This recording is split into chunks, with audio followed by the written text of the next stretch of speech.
आणि आता वळूयात पुढच्या बातमीकडे। संयुक्त राष्ट्र संघात भारत पाकिस्तानची आता कोंडी करणार असल्याची माहिती आहे। संयुक्त राष्ट्रातील 15 सदस्य देशांमध्ये खासदारांचं शिष्टमंडळ जाणार आहे। भारतानं नागरिकांना नव्हे तर दहशतवादी आणि लष्करी तळांना लक्ष्य केलं असं विक्रम मिस्त्री म्हणाले होते। अधिकची माहिती घेऊयात ग्राफिक्सच्या माध्यमातून। संयुक्त राष्ट्रातील 15 सदस्य देशांमध्ये खासदारांचं शिष्टमंडळ आता जाणार आहे। भारतानं नागरिकांना नव्हे तर दहशतवादी आणि लष्करी तळांना लक्ष्य केलं असं मिस्त्रींनी सांगितलंय। खासदारांच्या शिष्टमंडळांना पाकचे दहशतवादी यांच्याशी संबंधांचे कागदपत्र सुद्धा देणार असल्याची माहिती आहे।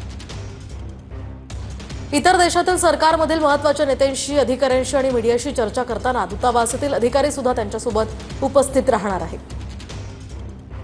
पाकिस्तानच्या डीजीएमओच्या फोन नंतर आता युद्धविराम झाल्याचं मिस्त्रींनी सांगितलंय। लादेन कुठे सापडला, पाकिस्तानमध्ये सापडला, जैश ए मोहम्मद कुठे आहे, एलईटी कुठे आहे, हे सगळं पाकिस्तानमध्ये आहे। आज पाकिस्तानचे जेव्हा आम्ही हे सगळे ठिकाणे उद्ध्वस्त केले तेव्हा पाकिस्तानने वॉर सिच्युएशन क्रिएट केली। या सगळ्या गोष्टी कारण की इतके वर्ष सहनशीलतेला पण एक लिमिट असते, अंत असतो आणि आज झिरो टॉलरन्स अगेन्स्ट टेररिझम हा मेसेज जो आहे आम्ही पाकिस्तानला दिलेला आहे, भारताने पाकिस्तानला दिलेला आहे ऑपरेशन सिंदूरच्या माध्यमाने। या सगळ्या गोष्टी ज्या आहे हे जगापुढे मांडल्या गेल्या पाहिजे, सांगितलं गेलं पाहिजे। याच्यासाठी उद्यापासून वेगवेगळे डेलिगेशन्स जे आहेत